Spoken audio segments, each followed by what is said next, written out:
社畜连续通宵2天半，狂干游戏，刚走出家门就猝死倒地，却转生成了异世界贵族家的小儿子，家里光漂亮女仆就有好几百个，拥有前世记忆的社畜简直乐不思蜀。而这天，他又意外发现自己还带着外挂，只需要盯着一个人看，脑海中就会出现这人的各种资质等级，比如这个名叫米雷的士兵，明明是个牛逼的 Archer， 却非要去当那幸运翼的 Lancer。亚尔斯就给他提了个建议，让他试试弓箭。米雷一开始还嫌弃这种武器太逊，结果听小少爷的试了一下，就真香了。明明是第一次射箭，却能百发百中，连中10环。周围的人纷纷惊叹，他应该去当工兵啊！米雷自己也立刻放下对弓箭的成见。当然 B 等级的射箭才能还不算什么，亚尔斯可是随便一逛街就能找到面板属性极佳、资质堪比诸葛亮的超强人才。儿子发现士兵才能的事情很快传到了老父亲那里。这个老父亲虽然是农民出身，却有与生俱来的勇武才能。听到亚尔斯说是靠直觉发现的，父亲就让他好好磨练这个直觉，这样等他当上领主就可以任人唯贤，发掘一大批忠于自己的家臣。亚尔斯当然也知道这种事情，之后好好了解了一下这个世界，发现自己的前途相当黑暗。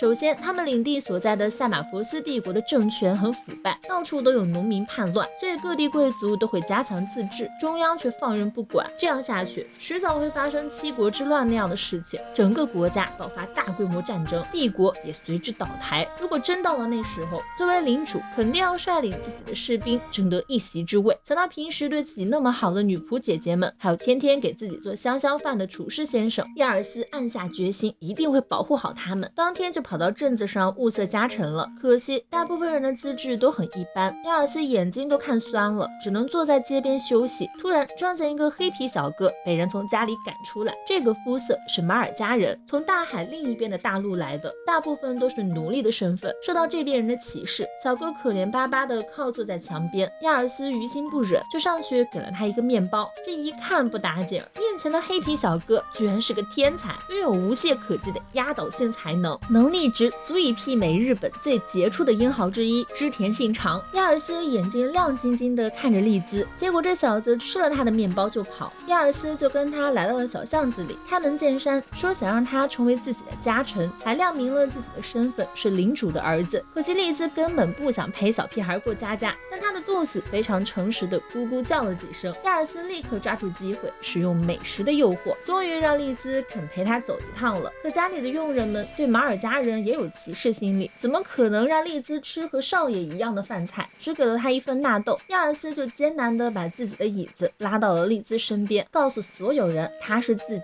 重要的客人，要吃和自己同样的饭菜。女仆赶紧去重新准备。小少爷对自己的善意也让利兹卸下了心防，他自称之前是佣兵团的，不过很多同伴在战争中死去，佣兵团也解散了。他漫无目的的漂泊到了这里，说什么也要留利兹做自己的家臣，还为他争取了一个机会。为什么招个家臣还得见家长？老父亲一看利兹这小黑皮，就眼皮一跳，自己如花似玉的小儿子怎么非要跟这个小黑皮在一起？他说什么也不同意。亚尔斯只好又搬出了自己的直觉，非说利兹拥有极为出色的才能，不信的话您可以测试一下呀。老父亲拗不过小儿子，便带利兹去了训练场和自己模拟作战，赢了就算过关。亚尔兹一听就慌了，利兹现在才14岁，怎么可能打得过自己经验丰富的父亲？哪怕父亲说会稍微放点水，他也担心的不行。但利兹同意了，也愿意当亚尔斯的家臣，只因为他对自己说了一句话：我需要你。试问哪个男人能经受住漂亮小正太如此热切的期盼？到达训练场后，老父亲先公布了规则，在沙漏漏光之前，只要利兹能击中他一下，就算他赢。说完后就直接冲上来劈砍，还好利兹躲得快，这也让他见识到了领主的实力。还没来得及多想，下一击就又来到身前，利兹完全失去了主动权，只能被迫勉强招架。一旁的士兵们却看得惊叹不已，平时就算领主对他们放水，他们也不可能砍到他，剑也会被立马打落。可那个马尔加人居然一步也不退让，而且领主大人看起来也是使出了全力。结果那位士兵话音刚落，利兹就被领主击倒在地，时间已经没剩多少。利兹脑海中回荡着亚尔斯的那句话，终于是开始全力进攻。电光火石之间，两人的刀重重相撞，领主宣布比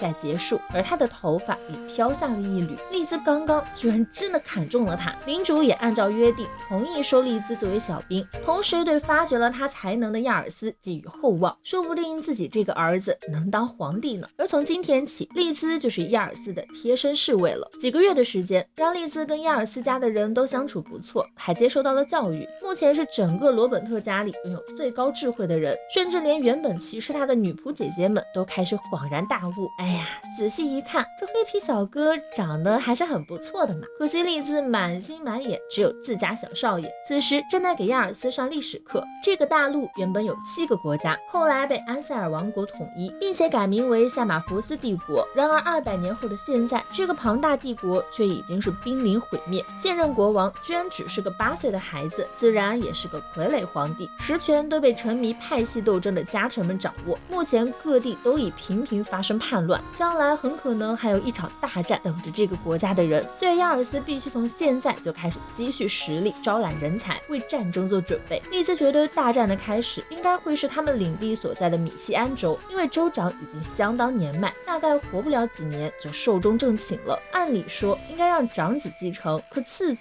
却更为优秀，州长就一直犹豫不决，兄弟俩肯定要为了继承权爆发战争的。而亚尔斯的父亲似乎站在长子那边，当然他的决定没啥意义。帝国分为7个州，每个州又分为许多郡，亚尔斯家的领地就位于米西安州的卡纳雷郡，亚尔斯的父亲也是郡长的家臣，到时候真要站队的话，亚尔斯的鉴定技能肯定是能派上用场的。这时丽兹忍不住感慨，这可是个好机会呀，只要在大战中表现优秀，领主大人就能升官。不过他们也需要招揽更多的人才了。亚尔斯迫不及待就带着丽兹去镇上，刚出门就遇到了父亲。父亲想拜托他找一下擅长魔法的人，拥有鉴定技能作为外挂，究竟有多爽？虽然亚尔斯自己干啥啥不行，但是他能给自己找一群厉害的手下呀。亚尔斯家里现在还没有擅长魔法的人才，而魔法兵往往能改变战局，是战争中必不可少的。说到魔法，亚尔斯就想起来他以前也被父亲要求展示过魔法才能，结果那次之后，父亲就再也不让他施展了。接着丽兹骑马带亚尔斯来到了城郭城市卡纳雷，这里的人口是亚尔斯他们家领地的50倍，走在街上的人看起来都很富裕。亚尔斯也想让自家黎民过上这样的好日子，然而鉴定了好一会儿，也没有发现拥有魔法资质的优秀人才。两人路过一条小巷子的时候，亚尔斯看到了和街上的繁华截然不同的一幕，里面是横七竖八躺着的无家可归的人。亚尔斯想帮他们，却无能为力。他改变了刚刚的想法，让这些弱势的人也能好好过生活，才是真正的好城市。他也希望有才能的人能在这些人当中。作为被少爷拯救的人，丽兹心中极为自豪，保证自己一定会好好辅佐他。然后带亚尔斯来到了市集，这里居然还有卖龙蛋的。没见识的外乡人被老板3两句就忽悠住了，一听说只要1枚银币1颗，当场掏出3枚银币。没想到下一秒，发狂的丽兹就剑指奸商，有理有据地证明了这些龙蛋为什么是假的，只是巨大蜥蜴蛋罢了。奸商无法也不敢反驳。眼看丽兹要痛下杀手教训这个让自家少爷出丑的家伙了，亚尔斯吓得赶紧阻止。丽兹总算恢复了理智，亚尔斯也暗下决定，以后要好好读书，不然真可能会出人命的。结果去买小吃的时候，钱包又被人偷了。丽兹立刻抱住小少爷追小偷，一把扯下小偷的斗篷，万没想到居然是个女孩子。两人追着女孩来到了小巷子里，却目睹那个女孩被一群混混殴打。亚尔斯看不下去，出言阻止。这些小混混根本不是丽兹的对手，3两下就被解决了，狼狈的互相搀扶着离开。亚尔斯刚想关心一下少女的情况，定睛一看，这不就是他心心念念的魔法人才吗？魔法资质 S 级，而且领导力和武勇也高的不行，明明只是个11岁的少女。于是还没等把钱包回收回来，亚尔斯就迫不及待递出了橄榄枝，可少女却毫不犹豫地拒绝了，因为她歧视这些愚蠢伪善的贵族。凭什么他们天生就能天天过好日子？他们拼尽全力，却只能在小巷子里忍耐酷暑和严寒，连第2天的晚饭都没有着落。少女痛恨这些自以为是的贵族，当然都被抓包了，她也只能老老实实的交出钱包。而刚刚那些是奴隶商人的手下，这个少女是从奴隶商人那里逃出来的。为了躲避奴隶商人，本本应逃得更远的他，却因为放心不下这些在小巷子里生活的孤儿，只能继续留在这里过着担惊受怕的日子。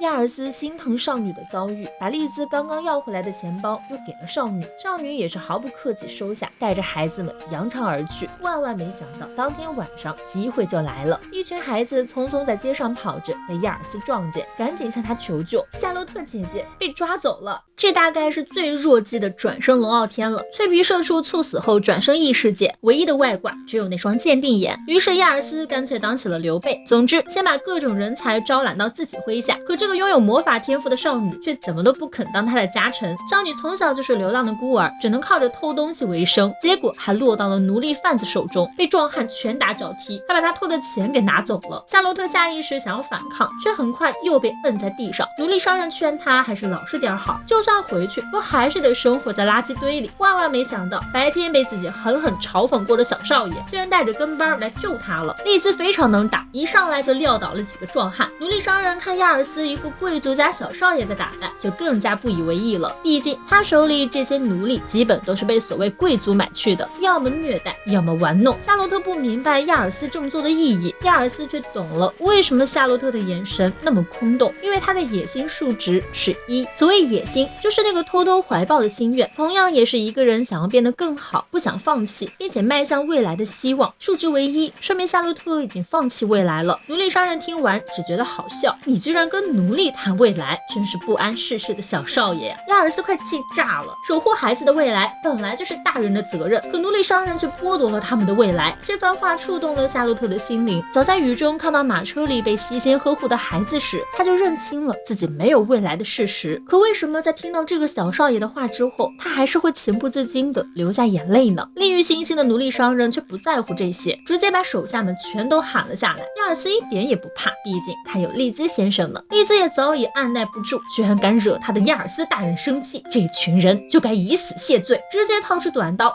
，3两下就将那群人全部击倒。奴隶商人没办法，只能挤出杀手锏了，是比之前更加壮硕的壮汉。这人以前还是卡纳雷军的步兵队长，因为素行不良被撵出来的。壮汉一把就握碎了手中的酒杯，想给几个小孩点颜色瞧瞧。亚尔斯却早已看清他的数值，一点都不担心丽兹会输。果不其然，边弓丽兹一跃而起，抓住了吊灯，紧接着踹向壮汉，将其踹退后，又闪身到他面前，一记上勾拳砸中壮汉的下巴，壮汉再起不能。奴隶商人这才慌了起来，赶紧表示自己可是得到了卡纳雷郡长的承认的，他们不能对他出手。亚尔斯也不想把事情闹得太大，直接掏出一袋子钱，说要把夏洛特买下来。奴隶商人本来不愿意的，被丽兹物理威胁了一通之后，不同意也得同意了，不然就是人财两空。听到奴隶商人松口，丽兹露出了和善的笑容。亚尔斯对这个结果也很满意，转身朝夏洛特伸出了手，3个人一起和和美美的回家去。而在那之前，夏洛特说有个地方想带他们去一下，到的时候恰好晨光熹微，站在高处俯瞰整个城镇，刚露头的太阳将光洒向这片大地，场面又壮观又美丽。每次看到这幅美景，夏洛特就会觉得在那个镇上发生的痛苦回忆根本微不足道。而现在他想将这个地方分享给亚尔斯和丽兹，因为他想看到亚尔斯实现心愿，帮他打造出那个让他这样的人也能安心生活的城市。亚尔斯回想起前世做社畜的时候，每次感到疲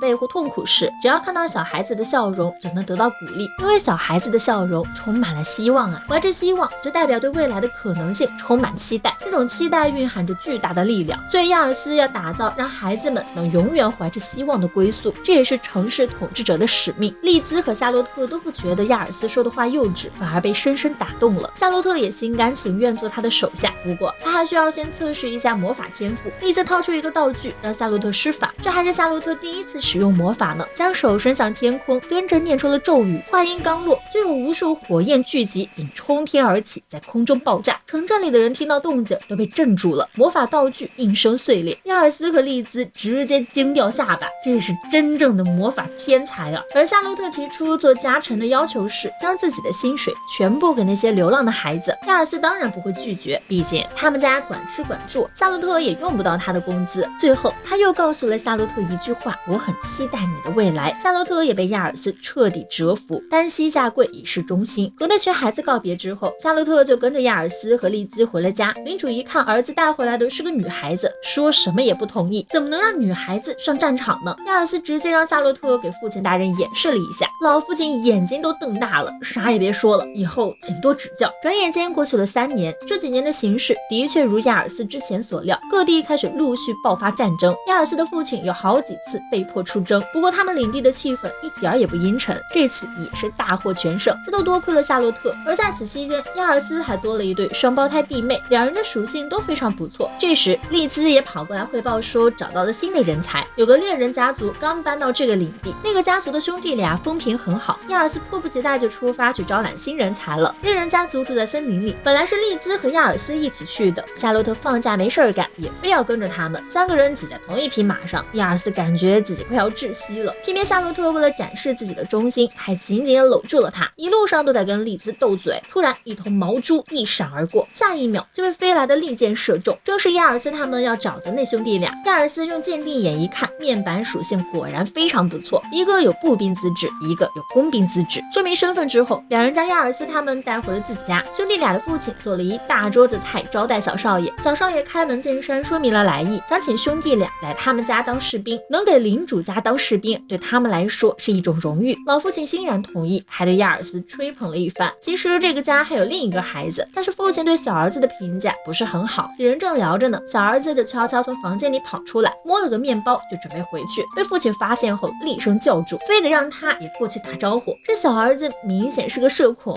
亚尔斯只是随便看了一眼，就发现这也是个响当当的人才，年仅5岁，知略就已经达到了109，其他资质也基本上都是 A 和 S， 数值高的离谱。亚尔斯一口老茶喷了出来，这个才智值是怎么回事？简直就是黑田官兵卫啊！他说什么也要把小儿子罗塞尔也招揽到自己手下。不过老父亲的反对，直接上前问罗塞尔愿不愿意做自己的家臣。然而这话在罗塞尔听来，就是让他去战场上当炮灰送死，吓得哭着跑回了自己的房间里。老父亲对这个结果丝毫不感到意外。小儿子跟2个大儿子的性格截然不同，既瘦弱又胆小，而且孩子妈在前2年也去世了。从那之后，罗塞尔就经常把自己关在房间里，也不去练习射箭和打猎，恐怕今后连生活都成问题。亚尔斯就告诉他，这孩子并不适合打猎或者打仗，他应该运用他聪明的头脑成为军师。亚尔斯对罗塞尔势在必得，直接闯入房间开始攻略，发现罗塞尔手里抱着一本书，得知他喜欢看书之后，就开始用自己家的图书馆进行诱惑。罗塞尔果然没能经住引诱，但他要求必须带着哥哥们一起去。兄弟3人就跟着亚尔斯来到了家里，2个哥哥先去参观了士兵们平时训练的地方，罗塞尔则被带到了图书室，这里面的书都可以随便他看，如果有不懂的问题也可以问丽兹。等亚尔斯念完书回来一看，罗塞尔已经累得睡着了，一直在图书馆里陪着他的丽兹简直不可思议，这孩子不仅过目不忘，还能进行联想，更深入了解词汇的意义。随着阅读量的增加，才智数值也在不断的上升，光是这学习能力就足够让亚尔斯惊叹了。这时2个哥哥也回来了，亚尔斯从他们口中得知，其实罗塞尔压根儿就不识字。说话间，罗塞尔也醒了过来，被问到怎么回事之后，他告诉众人，是因为他经常会回想起小时候妈妈念书给自己听的情景，就把听过的文字和书上的字做对照，然后就看得懂了。好家伙，全靠自学看懂文字，这才能说什么也不能被埋没呀。现在的问题在于，该怎么让罗塞尔的父亲相信自己这个小儿子也是有才能的。丽兹就提议可以让罗塞尔用射箭以外的方式捕到猎物。罗塞尔就在哥哥们的鼓励下搞了一个陷阱，直接活捉了一大群毛猪。父亲看到后一脸懵逼，罗塞尔这才告诉了他自己的真实想法。原来他一直担心哪天哥哥们实现梦想成为士兵，父亲一个人狩猎太过危险，所以就开始琢磨搞陷阱的事情了。因为书上有说毛猪有冲撞黄色东西的习性，他就做了涂成黄色的围栏，毛猪们果然一头接一头的撞了进来。除此之外，他还在附近放了香草，小猪和正在养育孩子的母猪讨厌这种味道，就不会靠近这里，就算一不小心跑进去也能从小洞里逃出来，这样就不会担心物种灭绝了。罗塞尔还教育父亲，在狩猎的时候应该思考怎么与自然共存。父亲终于意识到了小儿子的才能，却并没有称赞他，而是让2个大儿子明天带罗塞尔一起离开，然后向亚尔斯深深鞠了一躬，将自己的孩子们全都拜托给了他。没有得到父亲一句夸奖的罗塞尔忍不住沮丧起来，他觉得父亲果然是讨厌自己的，毕竟就是因为他的出生才害得妈妈身体不好，所以每年母亲的忌日，罗塞尔都会一个人躲在房间里。今天天晚上也是如此，哥哥们都在房顶上跟父亲告别，他们也不理解父亲为什么就不能称赞弟弟一下。原来父亲为自己没能发现罗塞尔的才能而悔恨，他的确每次只会苛责罗塞尔，这样的他没资格当父亲。既然如此，那就放手，让孩子在能发挥所长的地方度过人生。父亲说着说着就痛哭了起来，而这些话全都被房间里的罗塞尔听得一清二楚。听到父亲说他们3个都是他最宝贝的儿子之后，罗塞尔的眼泪也流了下去。第二天，兄弟3人收拾好东西，准备跟亚尔斯离开。而在那之前，罗塞尔冲劈柴的父亲大喊了一声：“我是不会讨厌爸爸的。”虽然他在家里完全派不上用场，但他会在亚尔斯大人家努力念书，学习各种知识，帮上这个村的忙，也会努力做出更棒的陷阱，希望到那时候还能再跟父亲一起生活。最后痛哭流涕的父子俩互相道别，看到一家人解除误会又和和美美，亚尔斯心里也很欣慰呀。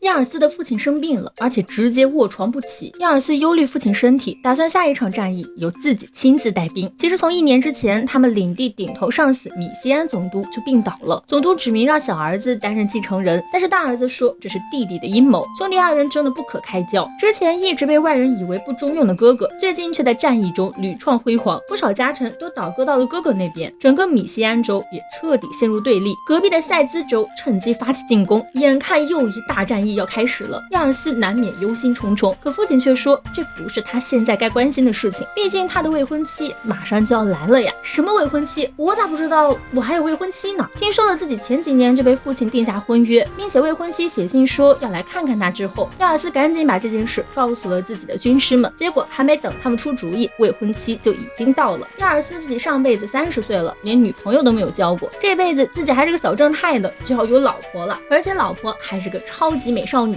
然而下一秒，他就用鉴定眼看到了妹子的面板，正值100，野心80。好家伙，这是个用乖巧外表骗人的野心女帝呀！再加上亚尔斯的父亲生病，亚尔斯立马开始阴谋论起来，这个女人来我家肯定是想侵占我家领地的，顿时对莉西亚升起了警惕心。可人家漂亮小萝莉不管行事还是说话都很周全，一进来就看到了身为马尔家人的丽兹，贴身管家不免大惊小怪起来。莉西亚就教育他，丽兹大人在战场上的丰功伟绩可是已经传到了他们的领土，我们怎么能对他不敬呢？管家就乖乖向丽兹道歉。之后不管是参观房子还是用餐，莉西亚都表现得相当得体，连亚尔斯这样不善交际的人都不得不承认跟他相处也太舒服了。如果没有鉴定眼，他肯定会对他一见钟情的。其实亚尔斯本想带莉西亚去镇子上逛一逛，可惜外面阴云密布，莉西亚便让他不用担心，下一秒外面乌云散开，竟然瞬间转晴了。当然这并不是因为他能操控天气，只是在马车上观察了一下云的动向，知道这只是一场阵雨而已。旁边的门缝里，夏洛特和罗塞尔悄悄观察着老大的未婚妻，两人都觉得那个莉西亚身上有一股危险的气息，而亚尔斯已经带着莉西亚去了镇子上。亚尔斯在居民中的威望很高，大家都很热情的跟他打招呼，遇到事情也是喊亚尔斯过来调解。家具师傅订了一批盐之魔力石，供应商拿来的却是阴之魔力石，因为只是口头交易，一个坚持是对方说错了，另一个坚持是对方听错了，谁也不肯让步。还没等亚尔斯想出解决办法，夏洛特和罗塞尔就过来了。莉西亚主动上去打招呼，还说自己是夏洛特的粉丝，一下子就把傲娇大姐姐给俘获了。罗塞尔一脸恨铁不成钢。紧接着莉西亚向亚尔斯请求这件事交给自己解决，如果能成功，希望亚尔斯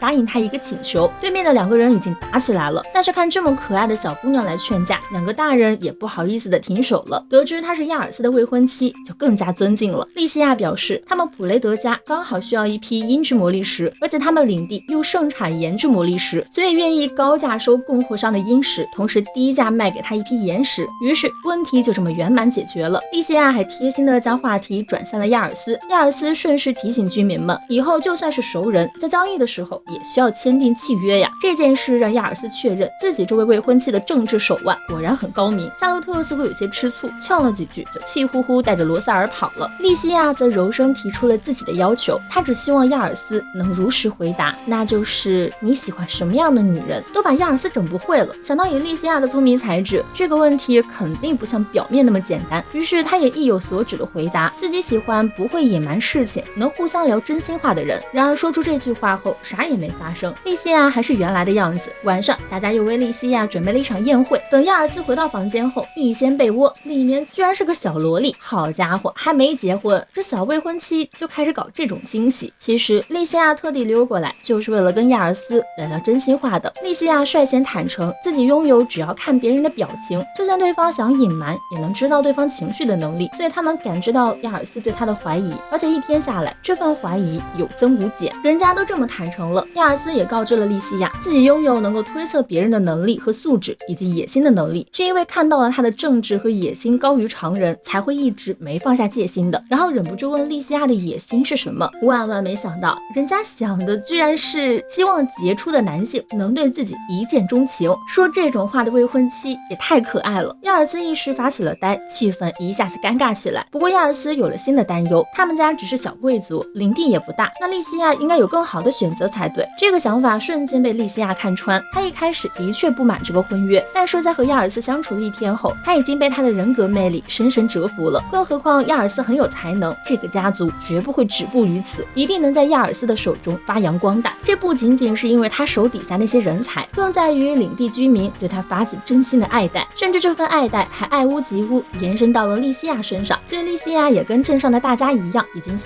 欢上亚尔斯了哦。第一次被女孩子告白的亚尔斯瞬间就慌了，莉西亚贴心的离开，让他一个人冷静一下。其实一出去，他自己也羞得不行，两个人半斤八两。几天后，莉西亚离开了亚尔斯家。小时候，她曾经很厌恶自己的能力，被身边人的虚伪恶心的想吐。后来发现，女人只要嫁给有权势的男人，就可以一步登天。于是为了摆脱这个肮脏的环境，她下定决心要嫁给一个厉害的丈夫。结果自己的小未婚夫居然不吃她这一套。可是亚尔斯大人好温柔，那份温柔不是为了达成什么目的而假装出来的。莉西亚也深深折服于亚尔斯的雅萨西，不顾一切说出了她的直率心意。还好她赌赢了。此时的她无比感谢神明大人赋予了自己这份能力。而等莉西亚回家后，她和亚尔斯也经常互通书信。最近战争减少，生活也非常安稳。米西安总督的继承人之争暂时平息下来，亚尔斯父亲的身体也有所好转。如果这种安稳的生活能一直持续下去就好了呀。然而没过多久，亚尔斯父亲的病就突然恶化，医生说已经时日无多了。除此之外，同样重病不起的米西安总督遭人暗杀的消息也传到了亚尔斯家。毫无疑问，近期内一定会发生大战，角逐出兄弟俩究竟谁是继承人。亚尔斯家的直属上司卡纳雷郡长大概率会选择哥哥，他们肯定也是跟随郡长的。可父亲大人连床都下不了，这副状态根本没办法领军打仗。偏偏几天后，郡长就寄来了信，要他们3天后到卡纳雷城会合。亚尔斯主动肩负起责任，2天就带着利兹和夏洛特出发了。利兹和夏洛特都是屡立战功的大人物，守卫一听是他们，立刻毕恭毕敬将人带进去。郡长的家臣听说亚尔斯的父亲生病了，也关心了几句。这个人的面板平均值非常高，看来是那种什么都很厉害的万能型。结果一上来就要撬墙角，先把利兹和夏洛特挖到他们那里。到了圆桌会议室，其他隶属于卡纳雷郡的领主都已经到了。亚尔斯来了个中气十足的招呼后，就坐到了自己的位置上。一个看起来很和蔼的老爷子率先跟他打招呼，还送给小朋友一袋饼干。这时郡长过来了，大家纷纷起身相迎。郡长同样是整体面板出色，但没有某一项是拔尖的类型，而且跟他的家臣较为互补。这次开会自然是为了马上要到来的继承人之战。郡长果然不出所料，选择了追随哥哥。除此之外，隔壁的塞兹州很有可能会借机攻打他们，各领地必须尽快筹备好战力。会议都结束了，亚尔斯还吓得不敢动弹，没想到郡长居然主动过来跟他搭话，同样关心了他父亲的身体，称赞亚尔斯11岁就代替父亲来到这里，已经很了不起了。虽然他们家的领地小，但是人才多呀。夏洛特和利兹都是战场上数1数2的战神，郡长非常看好他们。然而等郡长走后，另一位领主叫住了亚尔斯，并且面色相当不善。对方一报上名字，亚尔斯就想起来了，这不是莉西亚的父亲吗？原来是因为女儿最近心情不好，老父亲过来兴师问罪的。莉西亚上一封信寄过来后，亚尔斯本来想回信的，却接连遇到父亲病倒、总督被暗杀等事件，以至于无暇写信。亚尔斯赶紧保证自己一回去就回信。老父亲也是为了女儿着想，看到亚尔斯态度不错，就向他深深鞠了一躬，表示把女儿交给他，自己很放心。回去后，亚尔斯把会议内容告知了父亲，父亲为自己的儿子能独当一面感到自豪。接着，亚尔斯就赶紧去给莉西亚回信了，先是解释了这段时间没给他回信的原因，然后说了一下自己最近的情况，现在随时都有可能发生战争，不过没关系，他们罗本特家和莉西亚的普雷德家一定会携手渡过难关。写完之后，亚尔斯就开始思念未婚妻了，连自己都感到了不安。莉西亚肯定会更加害怕吧，所以他们无论如何也要打赢这场仗，保护好莉西亚和领地的人民们。接下来的日子，亚尔斯接受了利兹的剑术训练，每天都不知疲倦地的从早练到晚。其他士兵也感受到了严峻的气氛，训练愈发努力。不久前，亚尔斯还率领士兵进行了模拟战，结果却完全不行。没有实战经验的他输得一败涂地。更糟糕的是，面对认真朝他攻击的士兵们，他会不自觉感到害怕。如果连身为将领的他都害怕的话，那手底下的士兵还怎么敢拼命战斗呢？这时，罗塞尔带来消息，说塞兹州似乎在派兵攻打库梅尔领地。库梅尔领地只是上次开会时对亚尔斯很和善的那位老爷子家的，与亚尔斯家的领地相邻。如果库梅尔被攻陷，那么下一个就将轮到他们。现在父亲的身体还没好，也就是说，亚尔斯必须肩负起责任，带着士兵们上战场支援库梅尔领地。尽管已经恐惧的双手颤抖，亚尔斯还是用坚定的嗓音叫上利兹和罗塞尔，让他们尽快召集士兵。利兹看出了亚尔斯的不安，表示他只要在战场上就能给大家勇气了，更何况还有自己陪着他呢，他一定会让亚尔斯首战就胜利。出发之前，亚尔斯进行了战前演讲，结果突然被强行下床的父亲打断。父亲怎么能眼睁睁看着年仅11岁的儿子上战场？所以这次还是由他去，哪怕会失去性命也在所不辞。亚尔斯还想据理力争，有利兹和夏洛特陪着他呢，肯定不会有事的。然而父亲一句话就戳穿了他强装出来的淡定，他还不具备战士该有的表情啊。亚尔斯不太懂，父亲便让人从地牢里带来了个要行刑的人。这家伙是个无恶不作的大坏蛋，本来早就该处刑的，因为领主生病而延迟了。父亲决定就用这个死刑犯好好教育一下儿子。如果亚尔斯看到这家伙死了也面不改色，他就认同儿子是独当一面的男子汉，让他指挥这场战役。亚尔斯从来没有见过死刑现场，大坏蛋还在那里骂骂咧咧，看起来一点也不恐惧。士兵将死刑犯架在铡刀上，随着领主一声令下，铡刀也跟着落下。亲眼目睹人头落地的场景，别说面不改色了，亚尔斯此时的表情充满了惊骇和躲闪，他大口大口喘着粗气，最终无力地跪倒在地上。而这只是一场死刑而已，死的人是罪大恶极的大坏蛋，可如果上了战场，死的人就很有可能是不久前还打招呼聊天的士兵同僚。到那时候，亚尔斯又将怎么办呢？父亲没再多说，直接带着士兵们出发了，只留下亚尔斯一个人在暴雨中反省。他终于意识到自己对战争的觉悟还远远不够。